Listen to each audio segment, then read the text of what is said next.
Hello, আগের ব্লগে তো দেখেছেনই যে আমি বাড়িতে আসার জন্য মানে লাগেজ টাগেজ রেখে গেছিলাম। স্কুল থেকে এবার আদিকে নিয়ে এসেছি। লাগেজ রেখে যাওয়ার ফলে না আমার খুব সুবিধা হয়েছে। বাচ্চা থাকলে লাগেজ থাকলে অটোতে যাতায়াত করতে একটু অসুবিধা হয় তো। যাই হোক, বাড়িতে এসে মা এখানে ওকে ড্রেস ট্রেস চেঞ্জ করে দিচ্ছে, আমিও এদিকে ড্রেস চেঞ্জ করে নিই। আগে ওকেও খাইয়ে দিলাম, আমিও খেয়ে নিলাম। এখানে আমি বলেছিলাম না ব্রেড টেড রাখাই আছে, মা ব্যবস্থা কিছু একটা করে দেবে। আর এই ডান্ডাগুলো খুলেছে কোথা থেকে জানেন? একটা চেয়ার আছে, রকিং চেয়ার আর কি, যেটা আমার ছোটো পিসি ওকে অনেক ছোটোবেলায় কিনে দিয়েছিল, সেটা এখন বসে। আর এখন বসে ঠসে আবার ডান্ডাগুলো, যে সাপোর্টিভ ডান্ডাগুলো ছিল সব খুলেছে, খুলে এইটা নিয়ে বল দিয়ে পেটাচ্ছে। মানে আর যা করে ওর, সব মাথা থেকে বের করে এক একটা অ্যাক্টিভিটি আর ওই করতে থাকে। তারপরে তো বাবা আসলো, এবার আমরা একটু চা টা খাবো।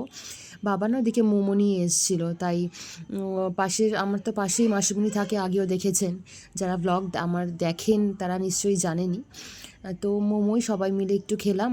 আদিকে অনেক দেওয়ার চেষ্টা করলাম, কিন্তু আদির একদম মানে একদম খেতেই চাইলো না। আর এই প্রথম মোমো দেখলো চোখে। আর আমরা কোনোদিনও এর মধ্যে সত্যি কথা বলতে মোমো আনিও নি, এর মধ্যে আর মানে ওকে দাওয়াও হয়নি। যাই হোক, মোমো টোমো খাওয়ার পর আমরা একটু পাশের বাড়িতে মানে বুড়ি মাসির বাড়িতে গেলাম।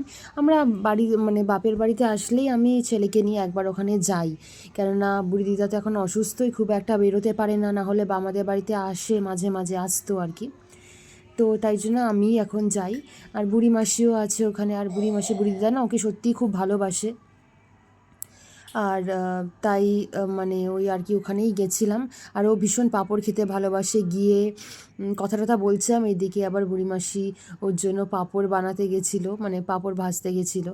আর সে বুড়িমাসি পিছন পিছন আবার ও গেছিলো। আসলে প্রত্যেকবারই আসে, ওখানে যায়, তো ওর একদম অ্যাকাস্টামড হয়ে গেছে এনভায়রনমেন্ট, মানে এই বাড়ির সাথে। আর ছোটোবেলার আমার অনেকটা অংশ বুড়িমাসিদের বাড়িতে কেটেছে, সত্যি কথা বলতে। খুব আসতাম, প্রত্যেক রোববার হলেই আমি দিদা বাড়িতে চলে আসতাম, আর দিদার বাড়ি থেকে বুড়ি মাসিদের বাড়িতে এসে সারা দুপুরটা কাটাতাম। আর এই পাঁপড় ভেজে দিয়েছে বুড়িমাসি। বুড়িমাসি আবার মানে বুড়িমাসির হাজব্যান্ড অঞ্জন মেশো ওর জন্য রসমালাইও দিয়েছিল, কিন্তু ও তো খুব একটা মিষ্টি খেতে ভালোবাসে না, আমিই খেয়েছি, ওর ভাগেরটাও আমার ভাগেরটাও। যাই খেয়ে দে তারপরে আর কি এবার বাড়ি ফেরার পালা, কেননা সারা দুপুর তো ঘুমায়নি, ঘুম ঘুম পেয়ে যাচ্ছিল, ভাবলাম তাই চলেই যাই, তাড়াতাড়ি ওকে খাইয়ে দিয়ে ঘুম পাড়িয়ে দেবো, নাহলে একবার ঘুমিয়ে পড়লে তখন খাওয়াতে না ভীষণ অসুবিধা হবে, খিচখিচ করবে। তো বাড়ি ফিরে ওকে খাইয়ে দিয়ে আমিও পরোটা বাঁধাকপির তরকারি বানিয়ে খেয়ে নিলাম, যেটা মা বানিয়েছিল। ব্লগটা এখানেই শেষ করলাম, টাটা।